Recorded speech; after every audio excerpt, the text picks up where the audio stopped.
Good afternoon, Lee Legends. Welcome to our flipped faculty meeting for February 10th. All right, our agenda for today is we're going to hear from Rachel with speech pathology.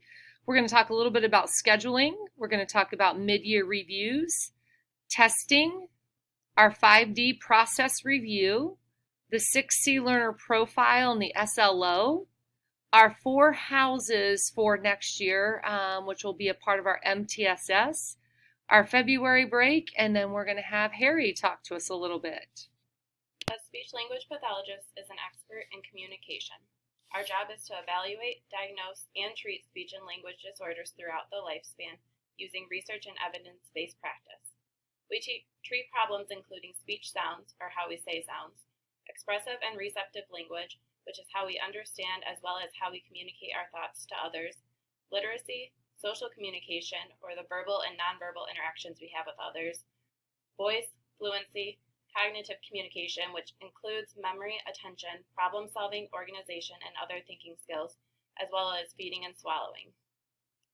A common misconception is that we teach new languages to students, but that does not fall within our scope of practice. We treat students either directly or indirectly, and can also provide strategies to use to help them be successful in the classroom. Please feel free to reach out if you have any concerns about any of your students in any of these areas. Thanks. All right, now let's look at scheduling. We have completed the class selection for grades 9 to 12, so our current 8th graders through our current juniors, we have class selection complete. We will continue scheduling for the 2021 school year. It will be completed by May 1st. We're going to talk a little bit about a possibility of a change in what the trimester might look like, or potential changes to a semester. There will be more information to follow. As we're looking at scheduling for next school year, we had the survey results come back in from the staff. And it was in the survey results says that a 35-minute impact period would be beneficial into the scheduling. Grading, unifying grades in 6 through 12 rather than having standards-based grading in 6 through 8 and non-standards-based grading in 9 through 12. It was unanimous to go 6 to 12 with a unified grade system of non-standards-based grading. Build on the MTSS for next school year in our schedule. It's important that we have an SAT prep, and it's important that we have smaller English and math class sizes. So as we look at what the staff feels we need to incorporate into the schedule, we are going to be looking to incorporate that into either a true trimester or a semester schedule for next year.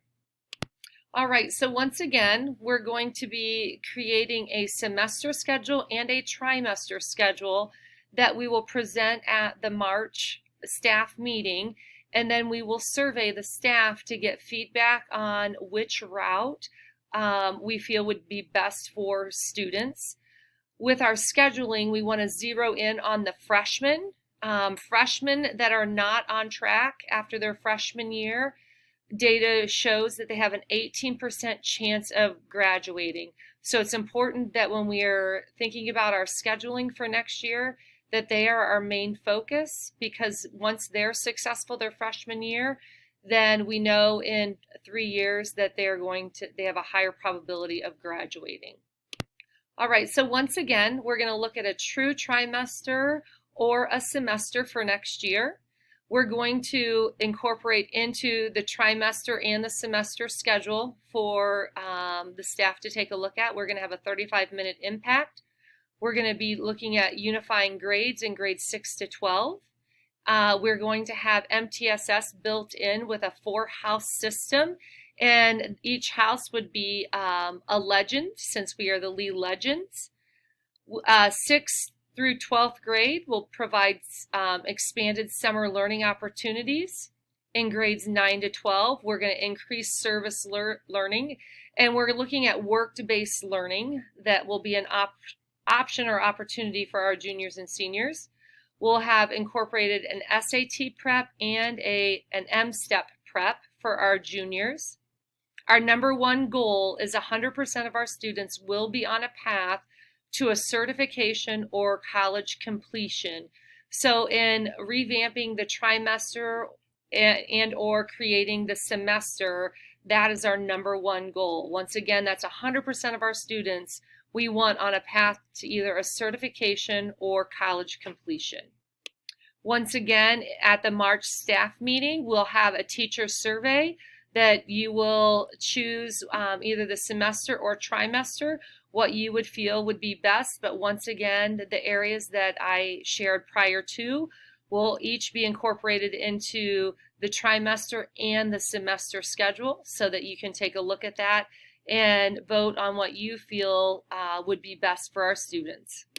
All right, it's that time of year for our mid-year review for our probationary teachers, and all probationary teachers should have their mid-year review completed by February 14th. And this is the Google Doc that was sent out to all probationary teachers to fill out your areas of focus and then to fill in on the comment section of what you've been doing this school year to meet your areas of focus. Then it's a 30 to 45-minute conversation with your observer to talk about where you're at with your area of focus and what your goals are for the rest of the school year. And then this needs to be signed by both the evaluator and the probationary teacher. And we'll make a copy for the teacher as well as we will keep a file, a copy on file as well. All right, next we want to talk about testing and our testing schedule. All right, looking at our testing schedule, you can see that our WIDA testing is done for grades 6 through 12 for the reading, writing, and listening. Next week, we'll do 6th through 12th grade, the speaking portion. And then through the 14th, our special ed students will continue to take the WIDA testing. April 14th, we jump down to the SAT and PSAT. Notice that on April 14th, grades 8, 9, 10, and 11 will all be testing. We will allow our seniors the opportunity to use that day as a college visit, as a work shadow day, as a community service day. So our seniors will not be required to be in our building so that we can mass test our 8th, 9th, 10th, and 11th grade students. 6th and 7th will be a normal school day for them. And then you can see that our special ed will be testing the SAT and PSAT April 14th through the 28th. Grade 11 will be doing the work keys on April 15th. And then our special ed students will do work keys the 15th through the 28th. M-STEP window, our practice test will be on the 23rd during third period. There will be more information to come on this. On April 28th and April 29th, grades 6, 7, 8, and 11 will be taking the M-STEP. On the 28th will be math and science, and on the 29th will be social studies and ELA.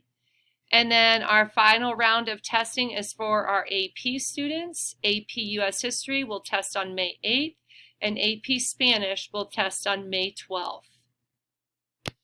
All right, our 5D observation. We've been working to hone this in better, the evaluators have. So I'm going to go through what this 5D process review will look like. All right, some of you may have noticed that you recently just received feedback from the 5D as we are learning how to continue through the 5D process. The feedback portion is what wraps up or finalizes the observation. So the process as we go through, evaluator, observer will come into your classroom, they will script and they will code, and they will jot down the noticing and wonderings. You'll receive that during the observation, as well as you'll get feedback during the observation as well. Then the teacher will respond to any noticing or wonderings that the teacher may have from the noticing and wonderings. This is not necessary for teachers to respond to the noticing and wonderings.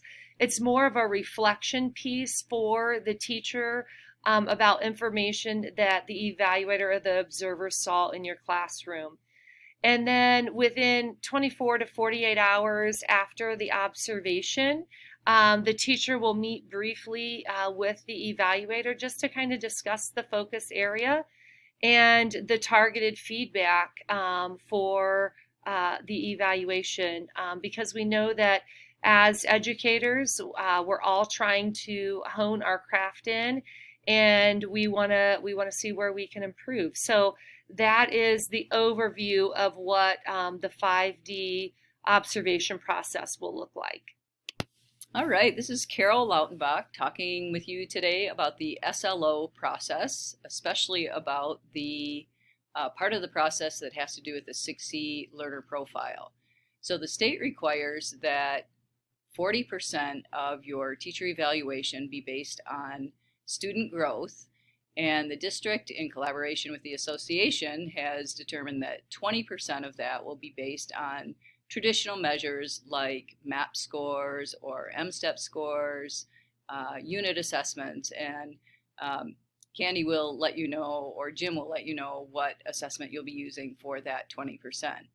The other 20% is based on student growth in the 6 Cs. And you've received notice about that, and it's a long document with lots of details in it. So if you're a newer teacher, make sure you're talking to your mentor teacher about that, that process. What we really encourage you to do is to look at the 6C learner profile and assess your students in ways that make sense for your students and your content area in all 6 of the C's, and see where they're at before you do some kind of unit or experience with the students, and then assess them after in the 6 C's. And that assessment can be a student self-assessment. It can be an assessment that you create collaboratively with your peers. There are some helps for that. The team last year developed some look-fors for each of the 6 C's. So there are some tools to help you do that. And then what we ask you to do is reflect on that. What went well? How did students grow? How did the experience that they had help them grow in all of the 6 C's? And the document that was distributed gives you guidance on all of that. And then we'll ask you to rate yourself on those and give yourself a score for that part of the SLO process. And that part will be 20% of your overall score for the 40% of the student growth part of the teacher evaluation system. If you have any questions about that, again, your mentor teacher, or if you're a teacher who's been here for a while, you can ask me, or you can talk to Candy or Jim about that. Thank you.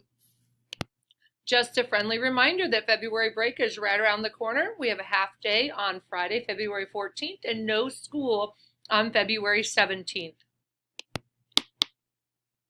Hi, just wanted to talk to you about a few things we're researching for next year to help support the MTSS. And one of those ideas that is taking our time now is a 4-house system, where we take our entire student body and divide it into 4 houses. And through the year, those 4 houses will work on certain areas, being achievement, attendance, or service.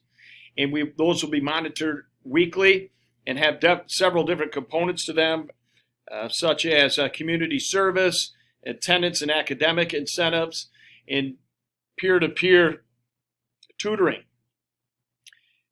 Really excited about this. Again, it's still in the intro phase, and we are looking at other systems and other schools in the area that are using it, and excited to share more about this with you later.